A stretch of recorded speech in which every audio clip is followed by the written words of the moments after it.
আজ গুরু পূর্ণিমা, সকালবেলায় গোসাইরা আসবে। তো এই দেখছি মাছ বাজারটাই আজকে আমি প্রথমে তো এটা দেখছি কি নড়চড় নড়চড় করছে, ভয় লাগছে কেমন।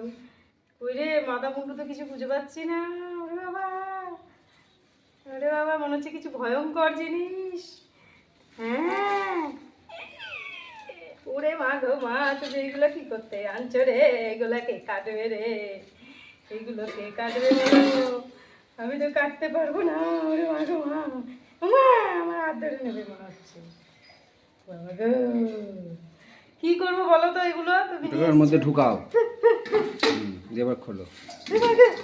এতগুলো কাঁকড়া এনেছে বাবা, সত্যি সত্যি বাপরে বাপ, এতগুলো কাঁকড়া এনেছো কেন? কে কাটবে? হায় ভগবান, বাবারে, সব পুকুরের কাঁকড়া বোধহয় এর মধ্যেই আছে। কালকে সকালবেলা আমি ছেড়ে দিয়ে চলে আসবো। কাঁকড়া কি করতে আনছো? ও, আমি আবার কতগুলো বাটি ঘটি এনেছি, ভাবছি প্যাকেট মাছের ব্যাগ তো পুরো ভর্তি, অনেক কিছু মাছ এনেছে মনে হয়। কাঁকড়া এনেছে, আর এটা কি মাছ দেখি? এর মধ্যে বাবারে ভর্তি হয়ে গেল। কি মাছ এটা? রুই না? রুই মাছ। কাতলা মাছ হলে তো মাথাটা অনেক বড় হতো, রুই মাছের মাথা, ছোট মাথা।